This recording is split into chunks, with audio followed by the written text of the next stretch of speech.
स्वागत है मेरे प्यारे मित्रों। तो फिर अभी हम फैन और वाई की कहानी को आगे बढ़ाते हैं और आज की शुरुआत में हम देखते हैं वाई नान को उसके नए कमरे में लेकर आता है।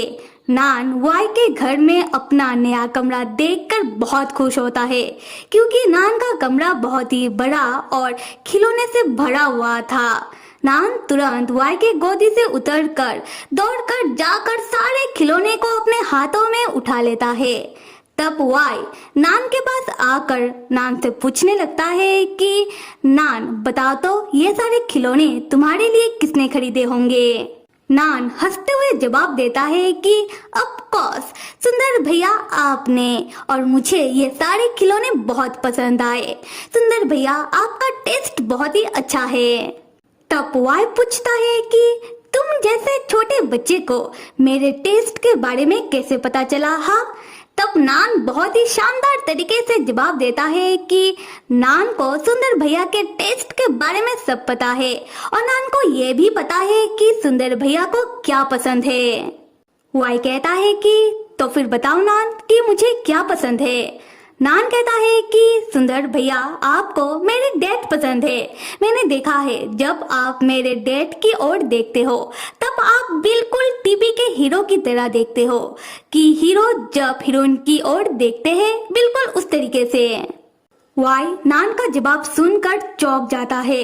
वाई मन ही मन सोचने लगता है कि अब तो इसे भी समझ आ रहा है। उसके बाद वाई नान का गाल खींचते हुए पूछता है, नान क्या तुम चाहते हो कि मैं तुम्हें भी पसंद करूं।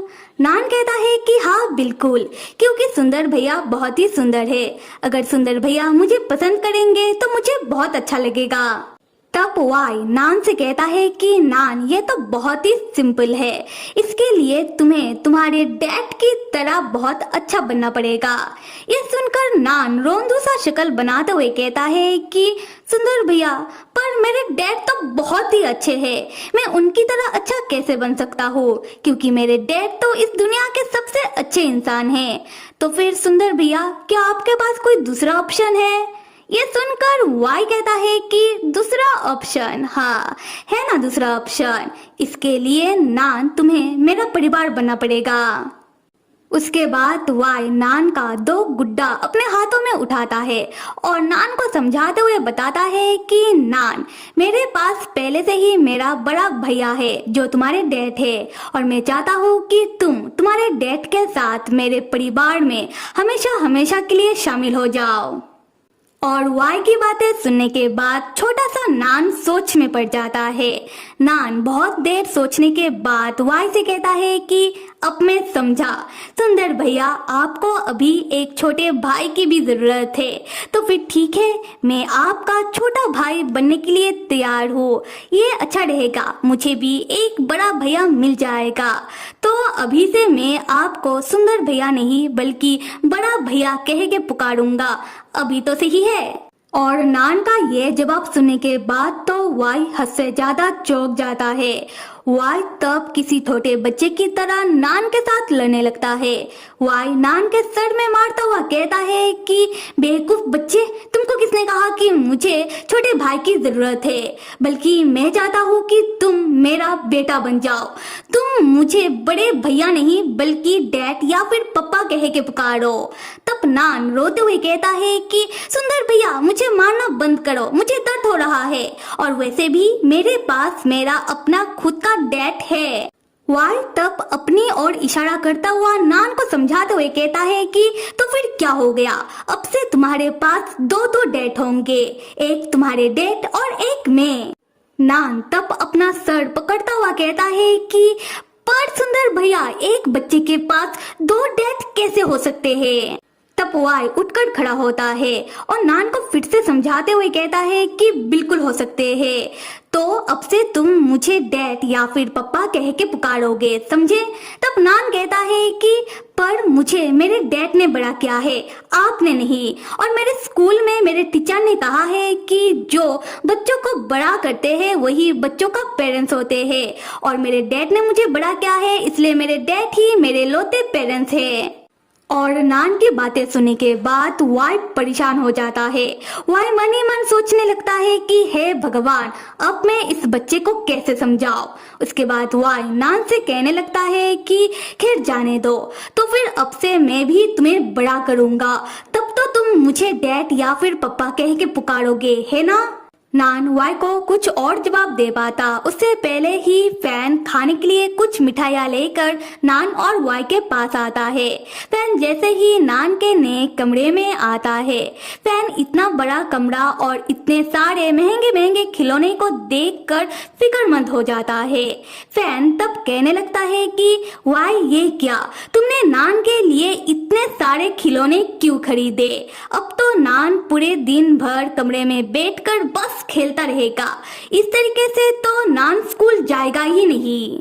वाई तब नान को बहुत ही प्यार से अपने गोदी में उठाते हुए खुद के ऊपर बहुत प्राउड फील करते हुए वाई कहता है कि फैन भैया, नान मुझे पसंद करता है तो मैं नान के लिए इतना तो कर ही सकता हूँ, और आप इतना फिक्र मत करो। तब फैन मुस्कुराते हुए कहता है कि वाई, तुम नहीं बल्कि मैं नान का डैड हूँ, तो मैं नान का फिक्र कैसे ना करूँ, और वैसे भी तुम नान को बिगाड़ रहे हो। उसके बाद फैन वाई और नान के पास आता है और नान को प्यार करने लगता है, और यहाँ पर फैन वाई और नान ये तीनों एक साथ हंसी मजाक करने लगते हैं और ये तीनों एक साथ बहुत ही खुश होते हैं। तब वाई मन ही मन सोचने लगता है कि बहुत समय बाद मुझे इतना अच्छा महसूस हो रहा है, ऐसा लग रहा है कि वक्त यही थम जाए और मैं इस पल को बस जीता रहूं। और अगले सीन में हमें फू कंपनी दिखाया जाता है। हमें बताया जाता है कि वाई के पिताजी के कंपनी मतलब फू कंपनी में कुछ अलग ही सीन चल रहा है। वाई की सौतेली मॉम अपना बड़ा बेटा खोने के बाद और अपना दूसरा बेटा हॉस्पिटलाइज होने के बाद वाई की सौतेली मॉम वो खुद फू कंपनी का CEO बनना चाह रही थी, पर वो इस चीज में नाकामयाब हो गई और इसके पीछे का कारण है वाई। वाई का कैरेक्टर और वाई का काम करने का तरीका बहुत ही लाजवाब है और इसके कारण वाई ने पहले ही कंपनी के सारे लोगों का दिल जीत लिया था और इसीलिए वाई को कंपनी के सारे लोगों का सपोर्ट मिल गया और जब CEO के लिए वोटिंग होता है तब कंपनी के सारे लोग मिलकर वाई को फू कंपनी का CEO बना देते हैं। उसके बाद हम देखते हैं कि वाई जब फू कंपनी का CEO बनने के बाद वोटिंग रूम से खुशी खुशी बाहर निकलता है, तब वाई की सौतेली मॉम भी वाई के पीछे पीछे बाहर निकलती है और वाई को पुकारती है कि वाई। वाई तब रुककर जवाब देता है कि देखिए, रिजल्ट बहुत ही क्लियर है, अब कहने को और सुनने को क्या रह गया है। वाई की सौतेली मॉम कहती है कि क्या मैं मेरे छोटे बेटे के साथ कुछ देर बात नहीं कर सकती। ये सुनकर तो वाई को हंसी आ जाती है।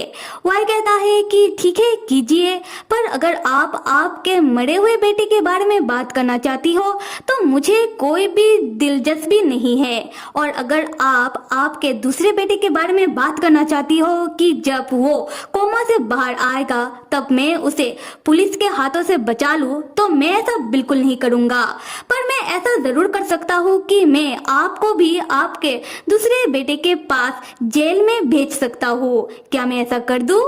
ये सुनने के बाद तो वाई की सौतेली मॉम को बहुत गुस्सा आता है।